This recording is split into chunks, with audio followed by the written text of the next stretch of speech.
हम तुम्हें देखकर हैरान नहीं हुए वीर सिंह। और तन्ने देखकर कोई खास परेशानी हमको भी ना हुई। वही पुराना रंग, वही ढंग, वही मिजाज, वही घमंड।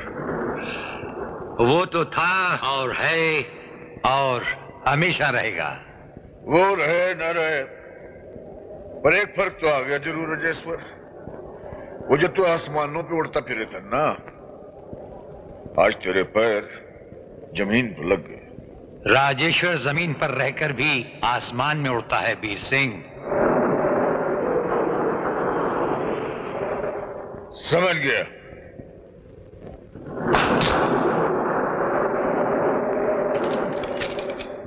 हाँ तो दिखा अपनी उड़ान अब। जे खड़ा तू और जे खड़ा मैं, और जरा बीच में पिस्तौल। उठाए पिस्तौल और चला गोली मुझ पर। निकाल ले तो अपने दिल के अरमान। मैं तेरे सामने खड़ा हूं।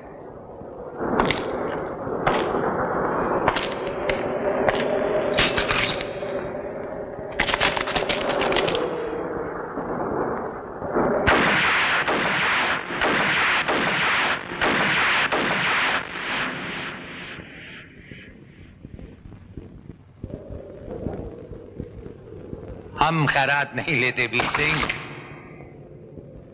हम तुम्हें मारेंगे और जरूर मारेंगे, लेकिन वो बंदूक भी हमारी होगी, गोली भी हमारी होगी और वक्त भी हमारा होगा। बंदूक तेरी, गोली भी तेरी, दिन तारीख भी तेरा। सुबह बोले सुबह, शाम का शाम। आवाज दे तू, वीर सिंह तेरे को सामने खड़ा मिलेगा। तुम्हें तो वक्त लाएगा वीर सिंह। आज वक्त तुम्हारा है, सेना तुम्हारी है। आज तो हमें सिर्फ ये देखना है कि ठाकुर राजेश्वर के सीने पर पहली गोली कौन चलाता है।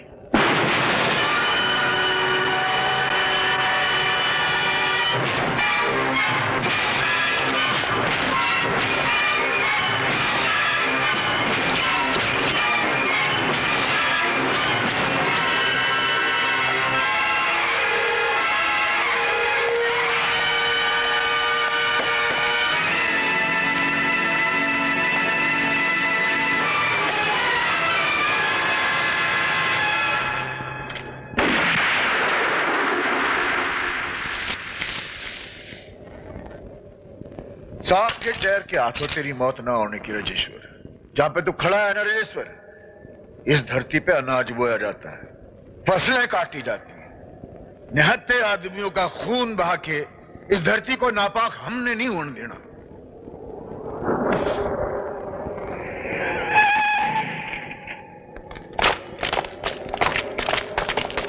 अच्छा हुआ कर्नल साहब आप आ गए। वीर सिंह से कहिए कि शेर को सांप और बिच्छू काटा नहीं करते, दूर ही दूर से रेंगते हुए निकल जाते हैं। और फिर सौदा जिंदगी बचाने का नहीं, जिंदगी तबाह करने का हुआ था, और ये तबाही हो कर ही रहेगी।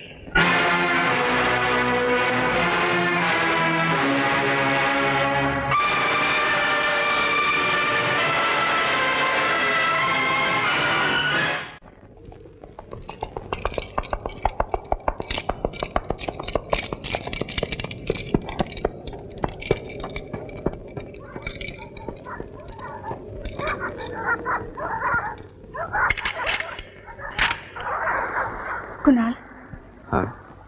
वक्त बीता जा रहा है, तुम्हें अपने घर वालों से बात कर लेनी चाहिए। देखो अमला, दादाजी ने घर के चारों तरफ पहरे और बढ़ा दिए हैं। तो थोड़ा वक्त और दो। कहीं ऐसा ना हो कि मैं मर। ये तो बड़े पापा हैं। और ये मेरे दादू हैं। अल्लाह के नाम से, ईश्वर के धाम से, ये तो होना ही था। तुम दोनों की मोहब्बत पर मंधारी के 10 जन्म कुर्बान मेरे बच्चों। वाह वाह वाह। हम समझे नहीं मंधारी काका। यही तो तुम्हें मालूम नहीं बेटा। तुम दोनों जिनकी औलाद हो, वो आज एक दूसरे के सबसे बड़े जानी दुश्मन हैं, और जो एक जमाने में सबसे गहरे दोस्त थे। जी। सुनोगे इनकी कहानी? तो सुनो। समझ गया ना सारी कहानी? ये दुश्मनी जानलेवा है बछड़े, और तू सनातनपुर की लड़की से छुप छुप के मिलने जावे, ये बात कहीं जीजा जी को पता लग गई तो वो कौन सी बात चुनिया बाबू? कुछ बात नहीं जीजा जी, मैं समझा रहा था। मैं इसे बोल रहा था कि सनातनपुर के मजदूर के साथ भी दोस्ती करने का मतलब है बिच्छू से दोस्ती करना। बिच्छू से भी हम दोस्ती कर सकते हैं, उसका जहर भी पी सकते हैं, लेकिन सनातनपुर का पानी भी हम बर्दाश्त नहीं कर सकते मेरे बेटे। ये है कहानी उन दोस्तों की जो आज दुश्मन बन चुके हैं। अगर तुम दोनों की मोहब्बत पवित्र गंगा है, तो ये दोनों उस गंगा के दो किनारे हैं जो कभी नहीं मिल सकते, कभी नहीं। अगर ये किनारे हमारी मोहब्बत की गंगा को रोकने की कोशिश करेंगे मंदारी काका, तो फिर ये गंगा भी बाढ़ बनकर इन किनारों को तोड़ देगी और फिर एक सैलाब आएगा।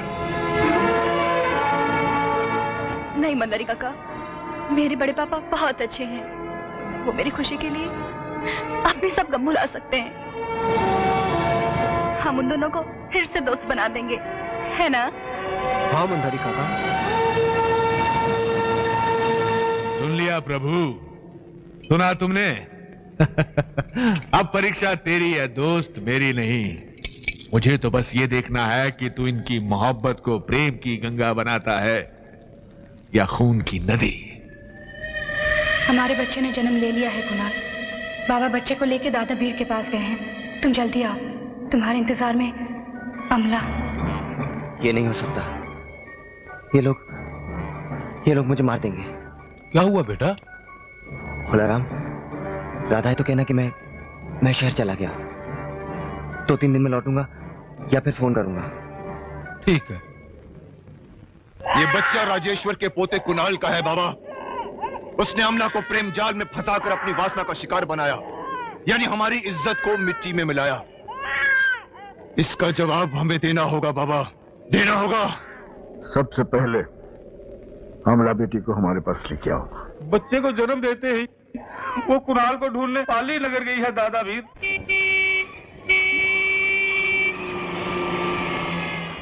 कुणाल,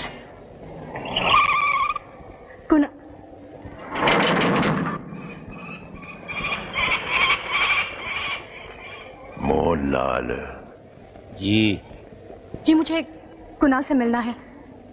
कुणाल से मिलना है? जी, बहुत जरूरी काम है उनसे। तेरी कहानी मैं समझ गया बछड़ी, तू घबरा नहीं। मामा, मैं कुणाल का मामा। आजा आजा, चल उसके पास।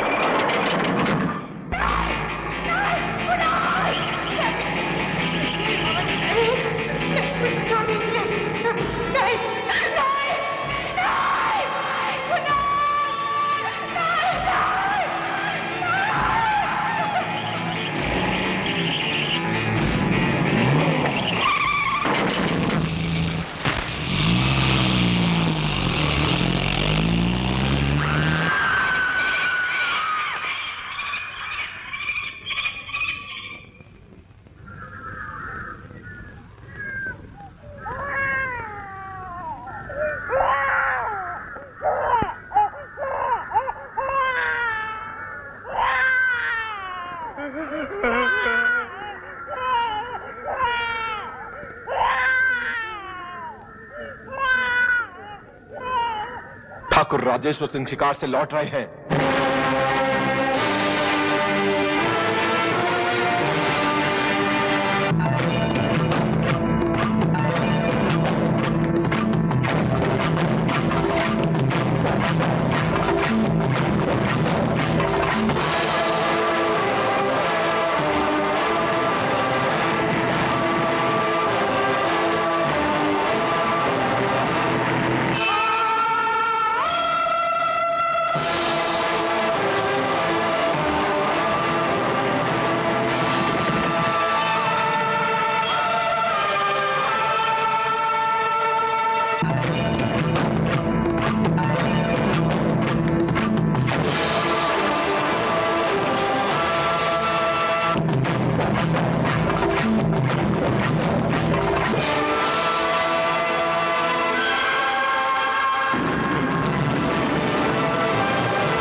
झूठ है पापा, सरासर झूठ।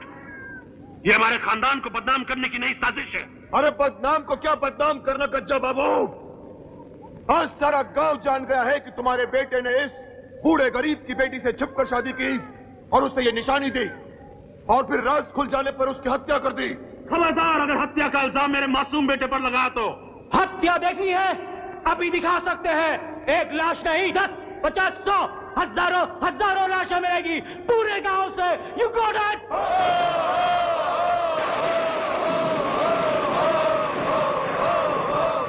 इतना गुरूर है अपनी ताकत पर तो चला गोले और देख ले कि आज तेरा पूरा खानदान कैसे मिट्टी में मिला दिया जाता है।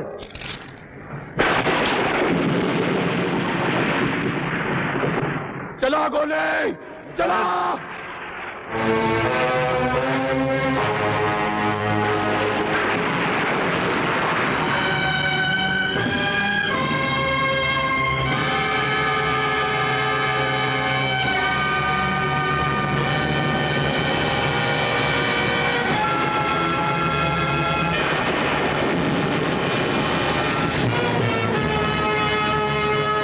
राजेश्वर, मेरे लगे तारे ये बेटे जो है ना, या तो ये अंधे हैं या फिर बहरे हैं।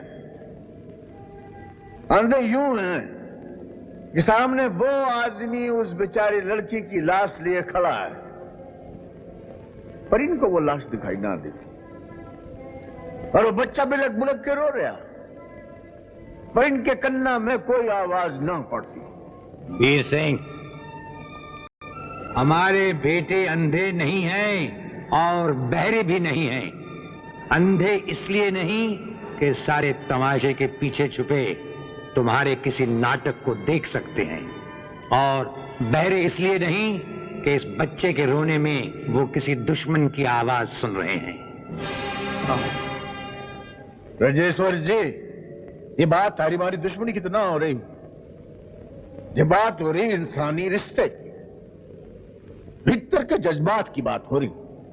तो जज्बात की भीख सर उठाकर नहीं, सर झुका के मांगी जाती है वीर सिंह। राजेश्वर साहब, ये जज्बात हैं एक गरीब मासूम बच्चे के, जो आपसे अपने रिश्ते का हक मांगने आया है, और हक हमेशा सर झुका के नहीं, सर उठा के मांगा जाता है। और आप देख लेना, एक दिन ये बच्चा आएगा आपके सामने सर उठा के, और ये इसलिए आएगा कि इसकी मां के साथ बड़ा जुल्म हुआ, भारी बेवफाई हुई इसकी मां के साथ। चलो, आज तुम्हें बेवफाई का मतलब तो समझ आया। इस गांव का प्रधान बनने से पहले बेवफाई के प्रधान तुम ही तो थे वीर सिंह। आज भी हमारी बहन पाली कांता की आत्मा इन पहाड़ों में भटकती है, तुम्हारी बेवफाई के नाम से चीखती हुई। ये तुम ही नहीं, सनातनपुर का इतिहास जानता है। तकदीर के हादसों से न इतिहास नहीं बनता राजेश्वर, और पुराने जख्मों को अगर तुम खरीदोगे तो खून के फव्वारे फूट निकलेंगे राजेश्वर। शिव कसम, तलवारें मियानों से बाहर निकल आएंगी। गरीब और मुफलिसों की छाती पर कदम रखने वाले तुम और तुम्हारे ये बेटे, गरीब बेबस किसानों की जमीनों पर कब्जा करके अपनी जायदादें खड़ी करने वाले तुम लोग, वो तो भी इतिहास की बात करते हो। कत्ल के इल्जाम में तुमको अदालत में 14 साल की सजा दी ना, कम दी, फांसी के तख्ते पर चढ़ा देना था, फांसी के तख्ते पर।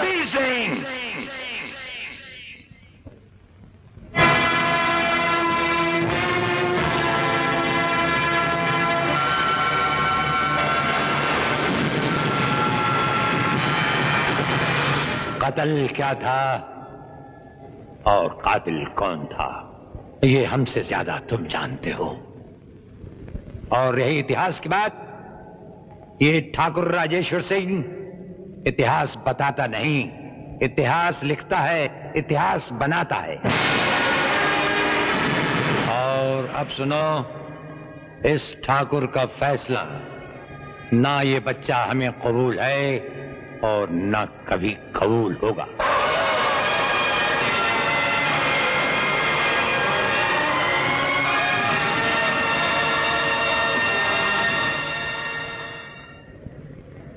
ठीक है, अगर तुम्हारा यही फैसला है राजेश्वर, तो फिर तुम हमारा फैसला भी सुन लो। आज के बाद ये मासूम बच्चा जो है, ये सनातनपुर में ही मेरे पास पल के बड़ा होगा, मेरे पास। लेकिन जिस दिन तक तू या तेरी औलाद इस बच्चे का हक कबूल नहीं करेगी, उस दिन तक हम तेरे घर में भी कोई शादी ब्याह नहीं होने देंगे राजेश्वर। बालीनगर के किसी घर में कोई संतान परवान नहीं चढ़ने देंगे हम। कसम है मुझको मेरी और मेरे बच्चों की, कसम है मुझे सनातनपुर के हर बच्चे, बूढ़े और जवान की कसम है, कसम है, कसम है।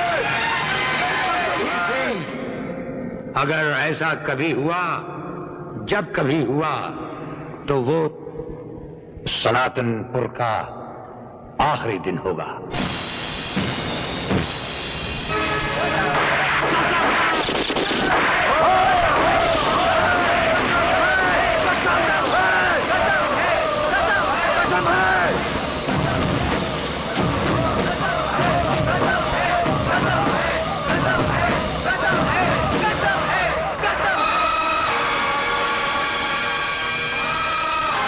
मैं दोनों गांव वालों को आखिरी वार्निंग देता हूं, लास्ट वार्निंग, कि आज के बाद अगर किसी भी तरह से गोली चली तो मैं आपके हथियारों के लाइसेंस कैंसिल करवाने के लिए सरकार से अपील करूंगा। समझ गए ना आप लोग? ये क्या हो रहा है दादा वीर, राजेश्वर भाई? आप लोग बड़े, आपको कुछ कहना चाहिए।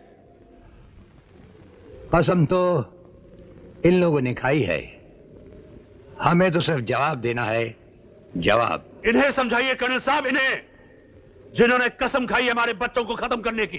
और ऐसी कसम राक्षस ही खा सकते हैं। अरे राक्षस तो ये पूरा परिवार है कर्नल साहब, जिनके पापों की निशानी आज भी हमारे माथों पर मड़ी हुई है। स्टॉप इट यार, स्टॉप इट। मैंने आपको यहाँ शांति के लिए, सुलह के लिए बुलाया है। तो फिर बुलाइए उस बच्चे के बाप को कर्नल साहब, इनके साहबजादे को, और पूछिए उससे कि सच क्या है। यहां बुलाऊं? किस लिए? इन खूंखार लोगों के सामने अपने बच्चों की बलि देने के लिए? हरगिज़ नहीं, नेवर। लेकिन आपका बेटा है कहां? मैं आज ही अपने दोनों बच्चों को दिल्ली भेज रहा हूं। क्या वो यहां नहीं आ सकते? जी नहीं, वो तो अभी तक स्टेशन पहुंच गए होंगे।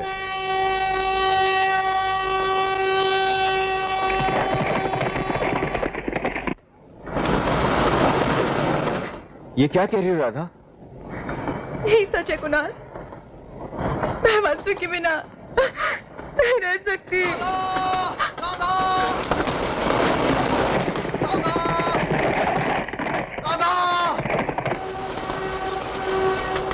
मैं तो कायर निकला, लेकिन तुम्हें कायर नहीं बनने दूंगा।